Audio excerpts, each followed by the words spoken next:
Ogari Nasai Minasan. Today we're gonna talk about Kamen Rider Gotchard episode 8. I felt like this episode did one thing really well, and that is the action scene between Valvara and Lakesi. There is just something amazing about that action scene where we actually get to see Valvara throwing the sword up and like just catching it again and slash Lakesi. That is fantastic. Okay, amazing cinematography, choreography, and most importantly, the suit actor. You deserve a clap from me. Okay, so that is really amazing. But another thing that I felt like that I really need to talk about for Kamen Rider episode 8, Gotchard episode 8, is there's no explanation at all on why Sabo Nido actually undo the henshin in episode 7. I rewatched the episode multiple times trying to find what could the hint be, or maybe I missed a dialogue or something like that, but there is nothing. Not a single mention on why does Sabo Nido actually undo the henshin at all. There's only one hint, and that is the fact that Sabo Nido's pot actually cracked. And I don't think he got hurt when he is in the Gotchadriver, because the Gotchadriver was not attacked at all. We don't actually see any attack was being done directly towards the Gotchadriver, which could result in Sabo Nido getting hurt in the process. Okay, so I think the reason why Sabo Nido pot actually cracked is because when he forcefully undo the henshin of Houtarou, he actually fall to the ground and hurt himself. That is how he actually got a broken pot, something like that. So that is like the only thing that I can think of why does like Sabo Nido pot actually crack. But that still doesn't answer the fact like why does Sabo Nido undo the henshin in the first place. I know there's a lot of people that speculated that hey, he's afraid of the height and that's why he undo the henshin, but no way in this episode was mentioned. Like there is no way at all canon. That is not canon.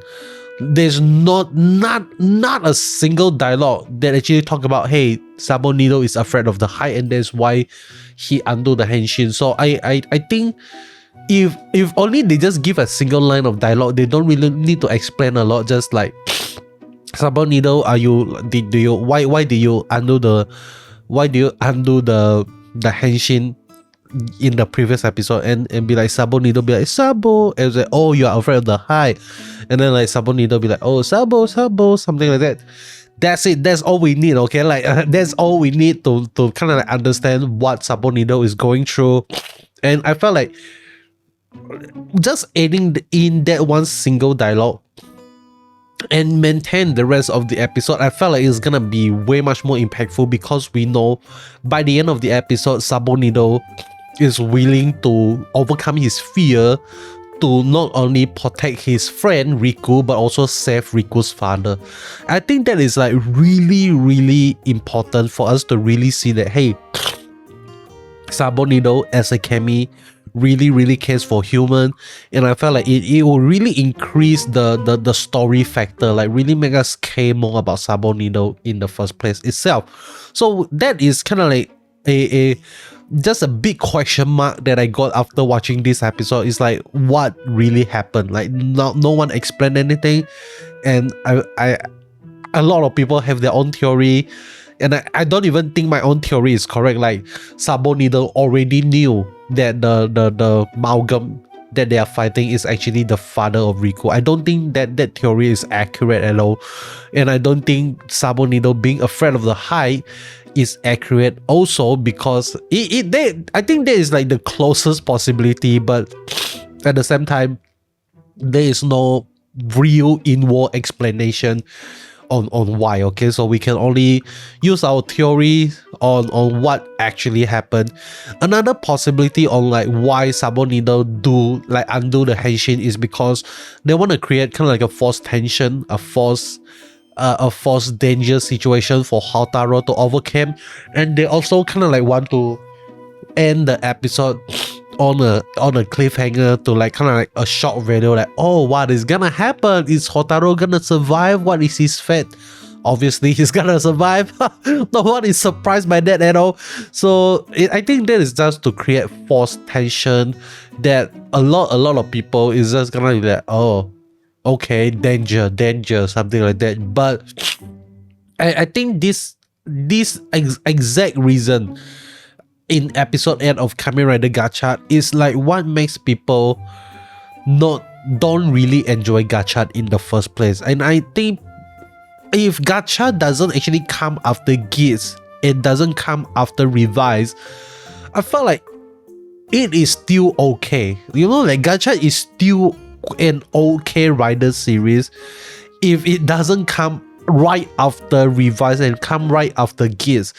Because if you look back 2 years ago in Kamen Rider Revise, what is episode 8 of Kamen Rider Revise? Kamen Rider Revise episode 8 is about them going to the onsen trip, and that is the episode we actually get to see like Kagero like reviewing himself in front of Ichi, and everyone loses their shit. It's like, oh no, Daichi, he's go to the dark side. What is gonna happen? Like the siblings is having their quarrel and all those stuff. That is the episode that we got for Revise. And what about Kamen Rider Geats episode 8? Kamen Rider Geats episode 8 is the first episode that we actually get to see Ninja making its debut, and it is also the episode where we actually get to see Tycoon got retired from the DGP itself. Do you know how impactful that episode actually is? Like that episode is really peak, because we actually get to see an awesome action scene where Ninja just do something incredible, and then he got retired still at the end of the day. Compare those to Kamen Rider Gotchard episode 8. I'm not saying that every single rider series need to have kind of like early incredible plot tension and all those stuff, but in Revise and Geats there is proper tension. These are not false tension. But for Kamen Rider Gotchard, they are creating false tension to make you worried about the main character when there's nothing to be worried about. And I felt like if Kamen Rider Gotchard, like I said earlier on, is like either like maybe like wait a few series before we got Gotchard, we might actually enjoy Gotchard quite a lot than we are actually feeling right now. Okay, like because of how amazing the previous two series actually were, and right now we out of nowhere we got Gotchard. It is just gonna feel like this is boring. A lot of people is gonna feel like this is way too boring, it's way too slow for my liking, and a lot of people is gonna drop it. But I feel like if you really give time for Kamen Rider Gotchard to breathe, to grow as a series, I think it's gonna do wonders. Because after this episode, like at the end of this episode, like they are kind of like teasing our balls once again. This is not the first time they actually tease our balls already, but Atropos says that, hey, final preparation for the next phase has been completed. We are ready to move on to the next phase and all those stuff. So we actually got this talk multiple episode already. Episode 6, we got this talk. Episode 7, episode 8, and it's like, bro, when are you gonna move? When are you gonna actually do anything about it? And based on what we saw in the next episode, the episode sister is still not gonna move.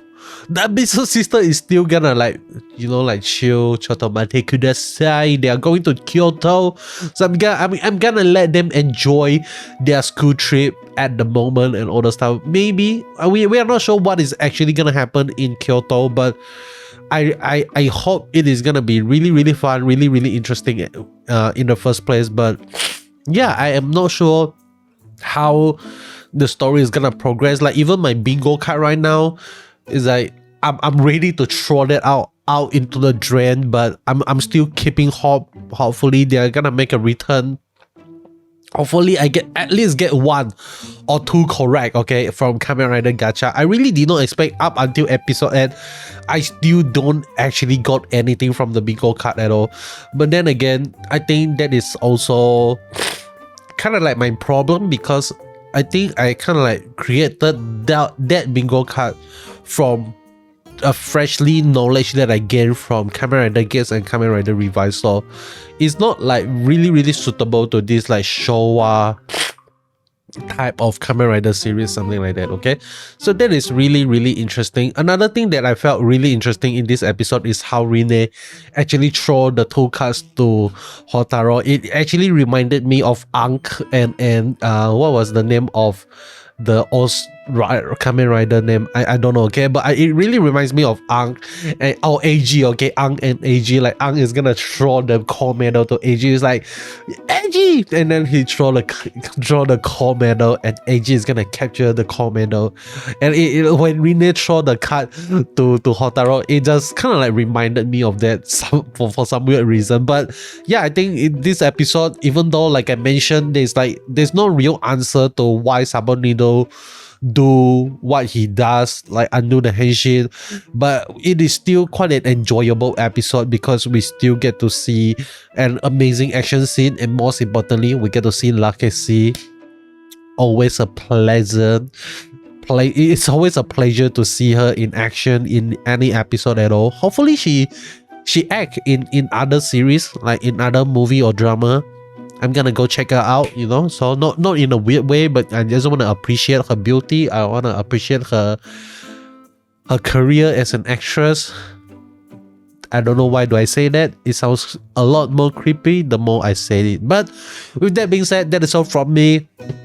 If you managed this far into the video, I have the word Hadalabo for you to comment in the comment section below.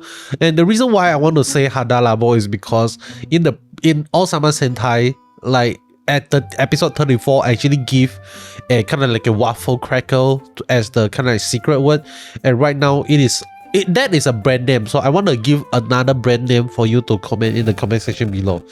That's it, okay? Next, no other reason. I'm not sponsored by them or anything, but Hadalabo is the word. If you managed this far, comment, and I'll be seeing you guys in the next one. Goodbye.